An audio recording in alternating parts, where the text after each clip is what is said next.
Assalamualaikum warahmatullahi wabarakatuh. Perkenalkan, saya Lastika Ruminingsi dengan NIM 107230009. Pada kesempatan kali ini kita akan membahas mata kuliah mengenai perekonomian Indonesia. Yang mana di sini aspek yang akan kita bahas yaitu mengenai kependudukan dan ketenagakerjaan. Faktor ini tentunya sangat relevan karena jumlah penduduk, struktur usia, dan juga suatu kondisi ketenagakerjaan di suatu negara itu sangat mempengaruhi dalam pertumbuhan ekonomi di suatu negara tersebut. Baiklah, pembahasan pertama, kita akan membahas mengenai pengertian kependudukan dan juga ketenagakerjaan. Jadi, untuk penduduk dalam arti luas berarti sejumlah makhluk sejenis yang mendiami atau menduduki tempat tertentu. Dalam ekonomi pembangunan, penduduk adalah input dan juga output dari proses pertumbuhan ekonomi.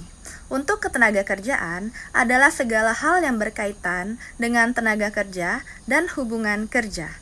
Nah, ketenagakerjaan ini berperan penting karena tenaga kerja adalah penggerak proses produksi dalam berbagai sektor ekonomi.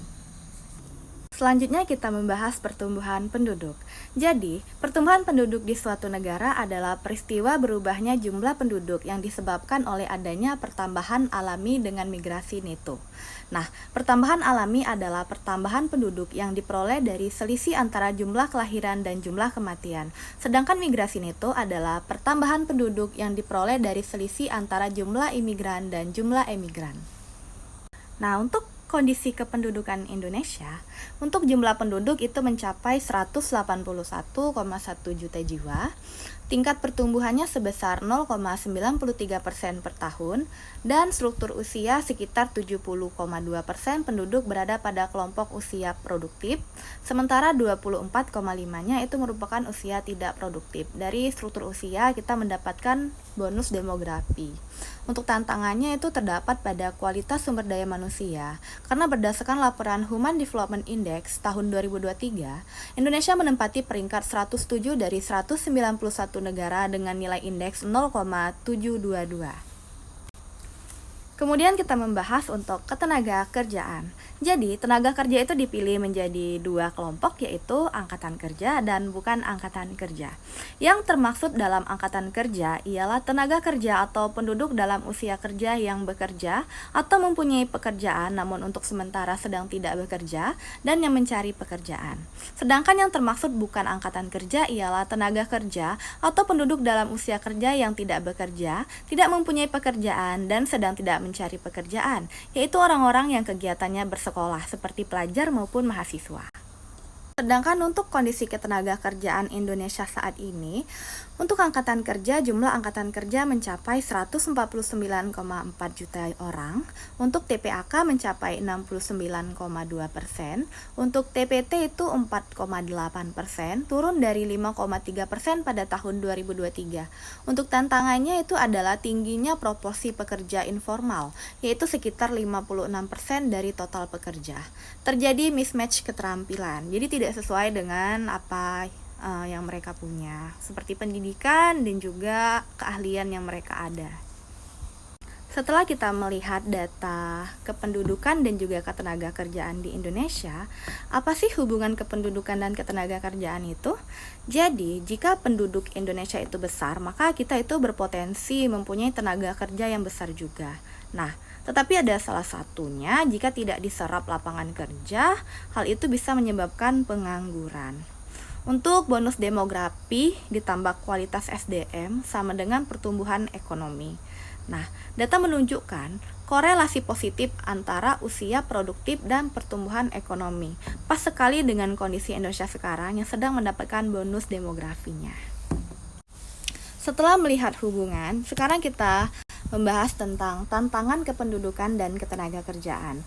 Jadi yang pertama tantangannya itu adalah kita memiliki kualitas SDM yang rendah, kemudian dominasi sektor informal, kesenjangan gender, dan juga urbanisasi tidak terkendali, mismatch keterampilan, ancaman otomatisasi dan teknologi, dan yang ketujuh itu jumlah angkatan kerja yang tidak sebanding dengan kesempatan kerja.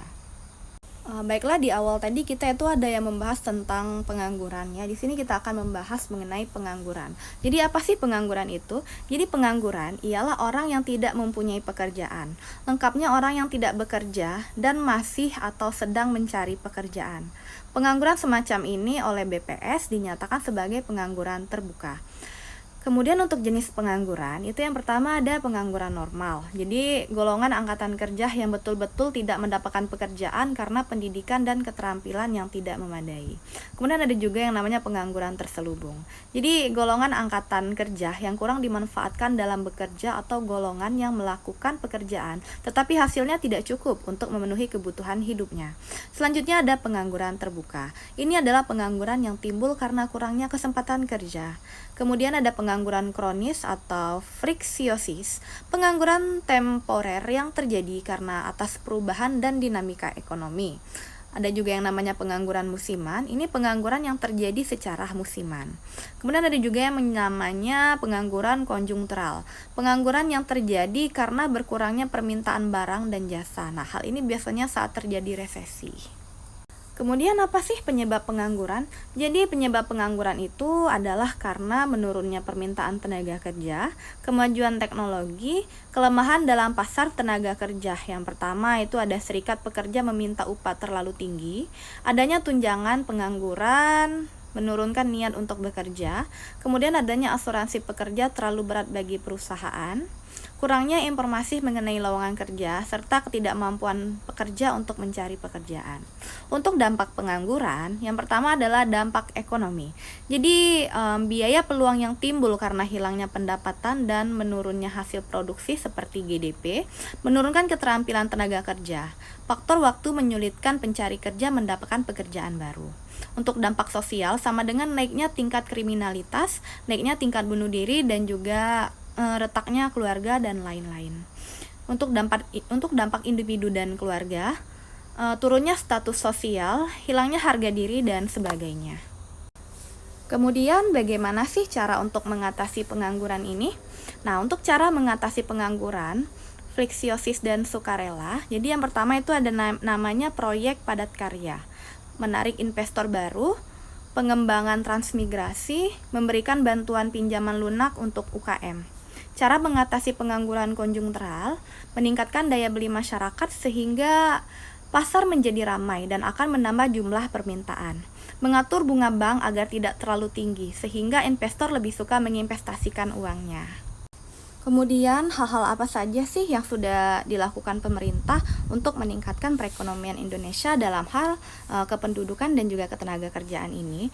Yang pertama itu ada peningkatan kualitas SDM, seperti adanya kartu prakerja dan juga program Indonesia Pintar tentunya.